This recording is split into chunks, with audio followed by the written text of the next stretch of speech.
Hey, welcome back to the channel. I am so excited that you're here, and I know it's been a while, so I'm excited to be back and just sharing with you some of my thoughts on living abroad. If you don't know me, I'm Tara. I moved my family of 6 from the US to New Zealand back in 2013, and we've moved back and forth twice. So it's been a journey, and now I help others do the same. So if you are thinking about moving to New Zealand, definitely check out my free resources in the description that help you know everything you need to know about moving to New Zealand before you do it. But let's dive in. Today I want to talk about something that I have actually been, should I do this video? Kind of like that's how I've been feeling about it.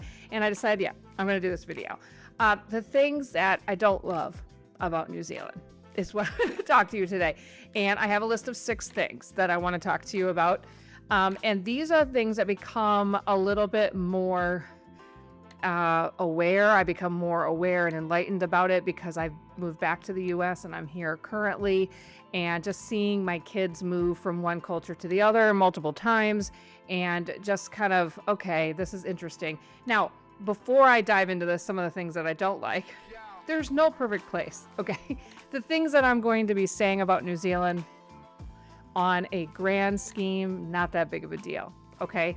I just thought if I can produce content that I feel is helpful to anybody that's moving, this specifically would apply to Americans because it's kind of, the value systems are different. The way that we do things is different, quite different actually. So this kind of content really helps. And so I will always produce it because it's honest. It's what I think. It's not everything. It's only my experience. And honestly, there's terrible things about living in the US, just as there's some things I really don't like about living in New Zealand. So we're just going to have a real honest conversation today, and I'm excited to dive in. Okay, number one. The number one thing that I did not love having my kids go to school, I guess this is school related in New Zealand, is they come out pretty bad spellers.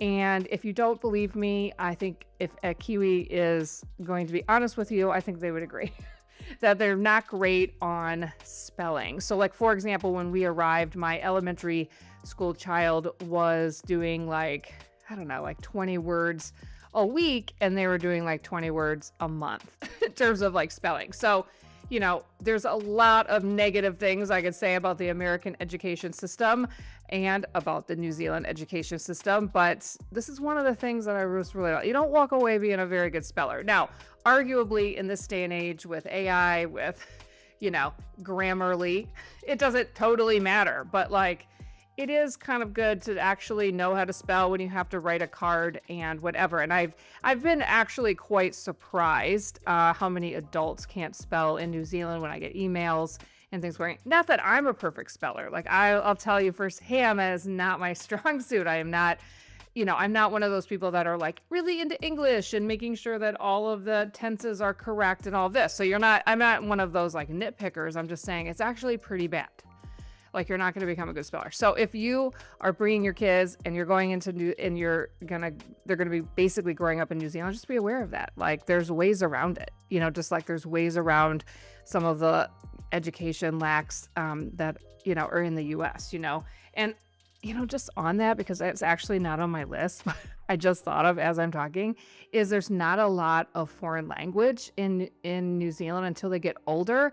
So there is foreign language. It's not that they don't, and they are a little bit different languages. Like they don't teach Spanish, for example, like you obviously would in the US because of its location. But, I don't like that they don't start younger, because I just think in those younger years are like the easiest years to learn a foreign language. So anyway, spelling, foreign language, whatever. Okay, second thing, related to sports, okay? And you maybe have seen like short form videos that I've talked to you about this, is I really, really don't like when you're at a sporting event and people on the sideline, you make a mistake, like out on the field or out on the court, and they're like, unlucky. Like literally can't stand that. Like, I don't think luck has anything to do with it. And they're just like, and they're just trying to make people feel better. And like, that's how they deal with it. They're like, kind of like, I don't know. I'm sure that there's ways of explaining that. I don't get it. I think that it has nothing to do with luck. And I think that is just a whole miscommunication to the athlete. Like, yeah, you don't want him to feel that, but I don't know. Like, are you that sensitive? I guess. I don't know. I don't know if it's just like there's like a confrontational thing that the New Zealanders don't want to deal with. I'm not sure. If you can provide some insight on that, I would love that. I didn't grow up in New Zealand culture, so I don't totally understand everything from, kind of the ground. But you would never, ever. I don't. If I said that on the sideline in America, sometimes there's situations that are unlucky. Like a ball comes flying in from somewhere else and lands in the middle of the court as you're making a key play. Okay. But those are not often, ever. Okay. And so it would never be considered unlucky. Like luck, what is luck? What is this? Anyway, explain that to me. But I actually cannot stand that. That was like literally so glad I don't have to listen to that on the side of the court anymore. And just actually so glad that I can just like scream and cheer and be really loud, because I also felt like in New Zealand it wasn't, they're pretty reserved. Let's just say that. Not in all sports and in all situations. In different situations, I thought the crowds were really big and really loud. And but yeah, and in general, it's way more reserved, I guess, than in the U.S. And the U.S. is also like way over the top too. You got parents screaming at refs is like so inappropriate. So like you kind of have both extremes. And so for me to go from this extreme over to this extreme felt really awkward, right? So if we could like meet somewhere in the middle, then that would have been easier. Okay, so that's number 2. Number 3, I definitely have to highlight the tall poppy syndrome. The tall poppy syndrome, if you don't know, is like if you are standing out from the crowd, if you're a little bit better or you're different, you're kind of cut down and like, no, don't be different. Don't ruffle feathers. Don't, so it discourages innovation. It discourages ambition. It discourages a lot of really great things. It can cause a lot of bullying. And just one thing that's like I really did not like. I found that when I talked to I was very sensitive to it for my kids because I didn't know what they were experiencing at school, but I noticed it at work. I thought the workplace was, wow, like everybody's just going at the standard, and it's quite mediocre in my opinion compared to like what I would be expected to do at work in the US. And so, yeah, and that's, limited to my experience. Like there's plenty of great companies and whatever, but like the tall poppy syndrome, just like ingrained in the culture there, I don't think is a plus. And the overly ambitious and workaholic culture in the US, also not good. Okay. I'm just saying these are some of the things that I don't like about New Zealand. So if you're thinking about a move to New Zealand, I don't know if you know, but I have a community of people that I help move, and I have partnered with so many organizations, but one of my main ones is my immigration partner that are literally the best. And so basically, if you are thinking about moving to New Zealand, you come into my community, you get discounts on all these kinds of services that you need to move there. I have over 60 trainings, everything that you need to know about moving to New Zealand. We talk about everything. And you can meet other people that are moving there. We have live Q&As every month, and it's an amazing place. It's literally like a one-stop shop, everything you need about moving to New Zealand. It's really great. So if you are serious about moving there, that's where you start. I'll put links to that in my description, or if you just want to start with some of the freebies, that's fine too. But honestly, if you are serious about moving to New Zealand, you don't need to go anywhere else. We can sort everything for you, and it's great. And you can come into the community and you could ask people and like, is this good? Okay. I've helped hundreds of people move there, and immigration is always changing. There's a lot of misinformation out on the web. So this is a really great place to start if you're thinking about moving to New Zealand. So jump into my community if you can. I don't always have it open. It is currently open because I like to keep numbers small. Because I like it to be more of an intimate group. I don't want like hundreds and hundreds of people in my community. But there was a lot of Americans moving to New Zealand this year. So if you are one of those, and you don't have to be American to join my community, but obviously I tend to attract those, and I'd love to have you in there. Okay, so the 4th thing that I didn't love about New Zealand that I am appreciating a little bit more now that I am back in the US is their lack of quantitative evaluation in school. Just really like honestly lack of report cards. Like I could never like find out quantitatively how my student was doing.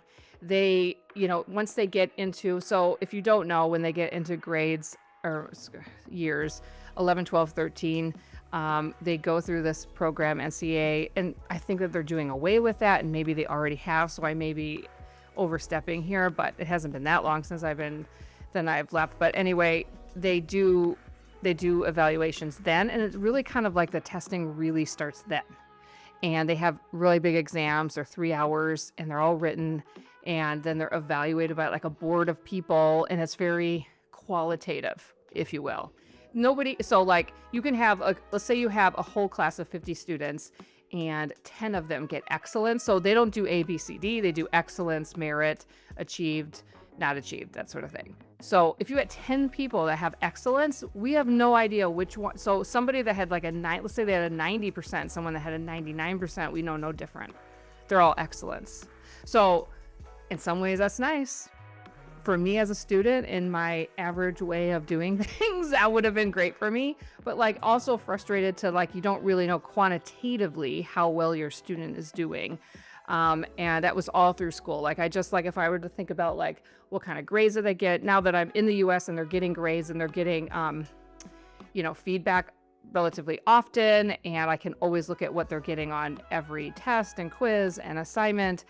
I just like that a lot better. I don't know. As a teacher myself, I think that the quantitative feedback is helpful, and there's no sense of evaluating yourself compared to others, which, maybe you're not trying to do that, I guess. But, yeah. And just like, at any given point, I don't really know how my student is doing.